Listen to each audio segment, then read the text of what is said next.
Friends, welcome to easy learning way में आप सभी का स्वागत है। इस क्लास में डीएलएड थर्ड सेमेस्टर संस्कृत की क्लास करेंगे। ये संस्कृत की सेकंड चैप्टर है और इसका सेकंड चैप्टर का पहली क्लास हमने करा चुके हैं। ये सेकंड चैप्टर का दूसरी क्लास है और पहला चैप्टर हमने कंप्लीट करवा दिए हैं। ये दूसरा चैप्टर की दूसरी क्लास है। इसमें हम लोग व्यंजन संधि के बारे में पढ़ेंगे। पहली क्लास में हम लोग पढ़े थे कि स्वर संधि के बारे में पूरा पढ़ा था कि स्वर संधि के कितने भेद हैं, उनकी पूरी डिटेल्स के बारे में पढ़ेंगे। अब इस क्लास में हम लोग व्यंजन संधि के बारे में पढ़ेंगे कि व्यंजन संधि क्या है। तो व्यंजन संधि के बारे में हम जानते हैं, व्यंजन वर्ण ये स्वर और व्यंजन से मिलकर बना होता है। जो व्यंजन होता है, जो व्यंजन संधि होती है, स्वर और व्यंजन दोनों से मिलकर बने होते हैं। व्यंजन की परिभाषा होती है कि जिन वर्णों का उच्चारण करने में स्वरों की आवश्यकता होती है उसे हम क्या कहते हैं, व्यंजन कहते हैं। तो इसके बारे में हम लोग पढ़ते हैं। व्यंजन के बाद स्वर या व्यंजन आने पर जो परिवर्तन होता है उसे हम व्यंजन संधि कहते हैं। क्या है? व्यंजन के बाद स्वर या व्यंजन आने पर, स्वर आए या अथवा व्यंजन आए, जो परिवर्तन होता है उसे हम क्या कहते हैं, व्यंजन संधि कहते हैं। आगे पढ़ते हैं। जैसे एग्जाम्पल के रूप में आप देखते हैं, वाक प्लस ईसा। क्या है? वाक प्लस ईसा, तो क्या हो जाएगा, वागीसा हो जाएगा। पहले का है, पहले व्यंजन आया है। क्या है? व्यंजन आया है। फिर ई स्वर आया है, पहले का हमारा आया है प्लस ई आया है, तो क्या हो जाएगा, का प्लस ई, व्यंजन प्लस ई बराबर गा हो गया। ये तो वागीसा हो जाएगा। अभी इनके बारे में इनके सूत्र के बारे में पढ़ेंगे। सूत्र से सभी इनके संविच्छेद हो जाएंगे आराम से। तो वाक प्लस ईसा बराबर क्या हो जाएगा, वागीसा हो जाएगा। इसी प्रकार सत प्लस चित बराबर क्या हो जाएगा, सचिता। हमेशा क्या होगा, इसमें हलंत जरूर आएगा। जो व्यंजन लिखा होगा, व्यंजन में हलंत जरूर लिखा होगा। तो वाक में हलंत है, इस तरीके से वाक लिखा है, वाक में हलंत। जैसे सत प्लस चित तो सचित हो जाएगा। आगे पढ़ते हैं। व्यंजन संधि के निम्न प्रकार होते हैं। व्यंजन जो संधि है इनके निम्न प्रकार होते हैं। पहला क्या है, सुचित संधि। इसका सूत्र क्या होता है, इस्तो चुना इस्तु। इनको लिख कर याद करिए, याद हो जाएंगे, क्योंकि लिख कर याद करने से जल्दी से भूलेगा नहीं। इस्तु का मतलब क्या होता है, इस्तु के तो सकार ता वर्ग होता है। क्या होता है, साकार ता वर्ग। जैसे सा ता था दा दा ना। ता वर्ग का मतलब क्या होता है, जिसको दंत बोलते हो। क्या है? दंत इसको बोलते हैं। ता वर्ग तावर्ग का उच्चारण स्थान क्या होता है, दंत होता है। कभी कोई क्वेश्चन पूछ ले, पहली क्लास में हमने पांचों उच्चारण स्थान बता दिए थे। दंत, कंठ, ओष्ठ, मूर्धा, ओष्ठ, ये सभी क्या है, उच्चारण स्थान होते हैं, का से लेकर माता का, जिसको स्पर्श स्पर्श व्यंजन कहते हैं। क्या होते हैं, स्पर्श स्थान। आगे पढ़ते हैं। स्तु का मतलब साकार, जिसको बोलते हैं चा वर्ग। चा वर्ग का मतलब क्या होता है, चा छा जा झा या। इसका उच्चारण स्थान क्या होता है, क्या होता है, तालु होता है। याद रखेंगे, इसका उच्चारण स्थान क्या होता है, तालु होता है। आगे बढ़ते हैं। ये सा और ता का मतलब क्या होता है, सकार, इस तरीके से लिखा रहता है, और सकार सिटकारी वाला सा होता है। तो इनके उच्चारण स्थान भी याद रखेंगे कि इनका उच्चारण स्थान क्या होता है। जैसे एग्जाम्पल के रूप में हम समझेंगे। एग्जाम्पल पहला का है, रामस प्लस चिनौती, तो क्या हो जाएगा, रामस चिनौती। क्या हो जाएगा, रामस चिनौती। सद प्लस जन, सज्जन हो जाएगा। क्या हो जाएगा, सज्जन हो जाएगा। उद प्लस जवल, उज्जवल हो जाएगा। उज्जवल देखो, कभी कभी इसका सही रूप पूछ लिया जाता है, उज्जवल कौन सा सही है। तो उज्जवल में क्या होता है, उज्जवल इस तरीके से लिखा, उज्जवल किस तरीके से लिखा रहता है, उज्जवल। ये सही है, ये गलत है। तो उज्जवल कभी कभी क्वेश्चन पूछ लिया जाता है, उज्जवल कौन सा शुद्ध रूप है। तो उज्जवल, इस दोनों जो जा होते हैं दोनों आधे होते हैं, तो उज्जवल ये वाला सही है। आगे देखते हैं। दुष् प्लस चरित्र, तो दुष्चरित्र हो जाएगा। याच प्लस ना बराबर याच्या हो जाएगा। उत प्लस चरण बराबर हो जाएगा उच्चारण। क्या हो जाएगा, उत प्लस चारण बराबर चारणम बराबर उच्चारण हो जाएगा। आगे दूसरा नियम पढ़ते हैं। दूसरा नंबर क्या है, खष्टुत या खटुत संधि। इसका शुद्ध होता है खष्टुना खोष्टा। इस्तु, इसका टा वर्ग क्या होता है, टा वर्ग और टा वर्ग इसमें आते हैं। क्या आता है, इस्तु का मतलब क्या हो जाएगा, टा वर्ग, और इष्टु का मतलब टा वर्ग। तो टा वर्ग, टा वर्ग मूर्धा होता है, आपको पता होगा। टा वर्ग किसमें आता है, मूर्धा, इसका उच्चारण स्थान मूर्धा होता है। अता वर्ग हमने बता चुके हैं कि दंत होता है। आगे देखते हैं। इस तरीके से परिवर्तन होता है इसमें। जो सा होता है हमारा तो सा में चेंज हो जाता है, जो सा हमारा होता है सा में परिवर्तन हो जाता है, और ता जो होता है वो टा में चेंज हो जाता है। था जो हमारा है ठा में चेंज हो जाता है, और दा जो होता है डा में चेंज हो जाता है, धा जो होता है ढा में चेंज हो जाता है, और ना आना में चेंज हो जाता है।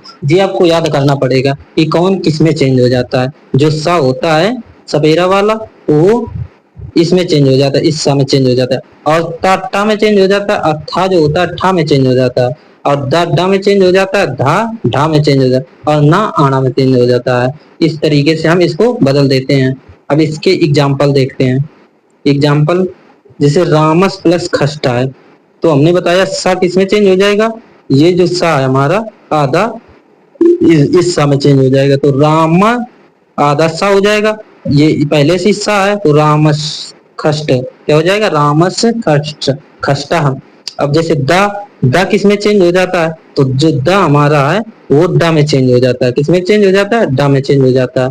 तो उद उद का उड्डयन हो जाएगा, क्या हो जाएगा, उ दा को डा में चेंज कर देंगे, और डयन पहले से लिखा है तो डयन पहले से लिख दे, तो क्या हो जाएगा, उड्डयन हो जाएगा। इसी प्रकार खरस नाम सा किसमें चेंज हो जाता है, ये चेंज नहीं होता। ऐसा नहीं है जैसे आप पढ़े हैं कि ये वाले जो वर्ड आए तो इसको हम ऊपर वाले में चेंज कर देंगे, ऐसा नहीं करना, नहीं गलत हो जाएगा आपका। इसको हम यदि ये आ रहा है तो इसको से वही रख देंगे। अब इसमें ये वर्ड आ रहे हैं सा ता था दा दा ना, ये ता वर्ग आए तो किसमें चेंज हो जाता है, सा में चेंज हो जाता है, ता टा में चेंज हो जाता है, था ठा में चेंज हो जाता है, दा डा में चेंज हो जाता है, और धा ढा में चेंज हो जाता है, ना आना में चेंज हो जाता है। इनको हम चेंज करेंगे, लेकिन इन वर्णों को हम नहीं चेंज करेंगे। याद रखेंगे कि इनको नहीं चेंज करना, कि ये वर्ण आ रहे हैं तो इनको ऊपर वाले में चेंज करें, ऊपर वाले को हम नीचे में चेंज करेंगे, तो ये याद रखना है। देखते हैं इनके एग्जाम्पल। ये क्रस धन ना, ये एग्जाम्पल था, तो क्रस क्रा हो जाएगा, और ये सा नहीं चेंज होगा, ये ऐसे ही रहेगा, और लास्ट में ना जो है ना हमारा चेंज हो जाता है, तो ना किसमें चेंज हो जाता है, ना आना में चेंज हो जाता है, ना किसमें चेंज हो जाता है, आना में, तो कृष्णा हो जाएगा। उसी तरीके पे सा लिखा पेश लिखा, ये तो चेंज नहीं होगा क्योंकि पहले से चेंज, और टा हमारा ता में चेंज हो जाता है, टा हमारा ता में चेंज हो जाता है, पोस्टा हो जाएगा। ये आपको याद रखना पड़ेगा कि कौन किसमें चेंज होता है। यदि ये याद कर लेंगे तो आपको कोई दिक्कत होने वाली नहीं है। अब इसके बारे में देखते हैं। अगला नंबर जस्तत्व संधि क्या है, इसका शुद्ध होता है झलाम जसोस्यन्ते, क्या होता है, झलाम जसो अंते। झल का मतलब क्या होता है, यह एक प्रत्याहार है, क्या है, जो झल है हमारा एक प्रत्याहार है, जिसमें वर्णों के पहले दूसरे तीसरे चौथे और ऊष्म वर्ण आते हैं। क्या आता है, पहले दूसरे तीसरे और चौथे, और लास्ट में हमारा ऊष्म वर्ण आते हैं। कौन कौन से हैं देखते हैं इनके बारे में। जो झल हमारा है, पहला झा हो जाएगा, भा हो जाएगा, धा हो जाएगा, ढा हो जाएगा, और धा हो जाएगा। दूसरा ये हमारा चा हो जाएगा, बा आ जाएगा, गा आ जाएगा, डा आ जाएगा, दा आ जाएगा। अगला खा फा छा डा डा डा। अगला हमारा चा टा था का पा सा पा सा हा। ये हमारा क्या है, ऊष्मा है। क्या है, ऊष्मा। ऊष्म व्यंजन कितने होते हैं, ऊष्म व्यंजनों की संख्या 4 होती है, तीनों सा होते हैं, और लास्ट में हमारा आ होता है। अब जस के बारे में देखते हैं, जस क्या है। जस में जा बा गा डा दस, वर्णों के तीसरे अक्षर, जो ये वर्ण है वर्ण के तीसरे अक्षर होते हैं। जैसे तिब्बत, तिब्बत को क्या लिखेंगे, टिप धन अंत, क्या लिखेंगे, टिप धन अंत, टिप धन अंत। जैसे चिदानंद, चिदानंद या चित धन आनंद। तो किसको किसमें चेंज करते हैं, ये अभी नीचे आएगा तो उसको बताएंगे किस तरीके से इनको चेंज करते हैं। आगे देखते हैं। जैसे जगदीशा लिखा है, क्या लिखा है, जगदीशा, तो जगत धन ईसा, तो ता को हमने किसमें, दा में चेंज कर दिया, तो जग, और ता को किसमें चेंज किया, दा में चेंज कर दिया, और ई बड़ी है तो बड़ी जगदीशा लिख देंगे। इसी प्रकार खड़ानन, खड़ानन में खट, डा को हम किसमें चेंज करते हैं, डा को टा में चेंज करते हैं, टा को हम डा में चेंज करते हैं, किसमें, टा को हम डा में चेंज करते हैं। इस तरीके से प्लस आनंद लिख देंगे, क्या लिख देंगे, आनंद लिख देंगे। इसी तरीके दिगंबर तो दिक धनंबर, का को हम गा में चेंज करते हैं, तो का को हम गा में चेंज कर दिए, दिगंबर हो गया। अगला नंबर देखते हैं, चत्र संधि, संधि इसका सूत्र क्या होता है, म्यार चा।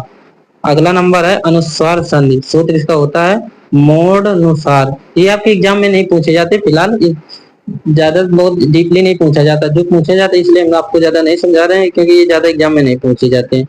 ज्यादातर सर संधि के बारे में पूछे जाते हैं, सर संधि के भेद पूछ लिए जाते हैं, उनके उनके अंदर पूछ लिया जाता है। सर संधि के 5 प्रकार होते हैं और उन्हीं के उदाहरण से पूछ लिया जाता है। व्यंजन संधि के प्रकार से नहीं पूछा जाता, व्यंजन संधि के प्रकार से नहीं पूछा जाता। अनुस्वार संधि का सूत्र क्या होता है, मोड अनुसार। पदांतम व्यंजन, इसमें क्या होता है, अनुस्वार होता है, अनुस्वार का चिन्ह ये बना है। पदांत में माँ के बाद कोई भी व्यंजन हल आए, व्यंजन का मतलब हल होता है, क्या होता है, कभी कभी लिखा रहता है हल क्या है, व्यंजन है, स्वर है, अयोगवा है, इनमें से कोई नहीं। जो हल हमारा होता है व्यंजन होता है, और अच जो हमारा होता है वो क्या होता है, स्वर होता है। तो यही कहा गया पदांत माँ के बाद कोई भी व्यंजन आए तो माँ के स्थान पर अनुस्वार हो जाता है, क्या हो जाता है, अनुस्वार हो जाता है, यह अनुस्वार का चिन्ह है। जैसे हरिम प्लस वंदे, हरिम प्लस वंदे, तो क्या लिखेंगे, हरी हरी हरी लिख देंगे, क्या लिख देंगे, हरी। अब माँ को क्या हो जाएगा, अनुस्वार हो जाएगा, बिंदी हो जाएगा, तो हरिम बंदे हो जाएगा, हरिम वंदे हो जाएगा। जैसे तुम धन करोसी, तो क्या हो जाएगा, तुम करोसी, क्या हो जाएगा, तुम करोसी। आगे देखते हैं विसर्ग संधि, विसर्ग संधि से क्वेश्चन बन जाते हैं कि विसर्ग संधि, तो विसर्ग का मतलब होता है इस तरीके से 2 पॉइंट, जिसको अनुपात आप लोग बोलते हैं, गणित में पढ़ा होगा अनुपात, तो अनुपात का चिन्ह किस तरीके से होता है, इस तरीके से होता है, तो इसे हम विसर्ग संधि बोलते हैं, विसर्ग संधि का चिन्ह बोलते हैं। तो ये क्या होता है, स्वर वर्ण और व्यंजन वर्ण से मिलकर बना होता है। इसकी परिभाषा देखते हैं इस तरीके से लिखें, विसर्ग के पास स्वर या व्यंजन वर्णों के आने पर विसर्ग में जो परिवर्तन होता है उसे हम विसर्ग संधि कहते हैं। जब कोई स्वर या व्यंजन आवे और उसमें विसर्ग में वो परिवर्तन हो जाए, जो विसर्ग चिन्ह में परिवर्तन हो जाए, वही हमारा विसर्ग संधि होता है। जैसे कि निश्चल है तो निह प्लस छल, तो नी जो नी के बाद ये विसर्ग लगा दिया, अच्छा तो निश्चल हो जाएगा। जैसे कि इसमें बताया गया किस तरीके से चेंज करते हैं, जैसे जो विसर्ग चिन्ह है प्लस चा धन छा, तो क्या हो जाएगा, चा छा को किसमें चेंज कर देते हैं, सा में चेंज कर देते हैं। और टा था सा में किसको चेंज कर देते हैं, सा में। यह विसर्ग के बाद टा ठा आए तो किसमें चेंज कर देते हैं, सा में।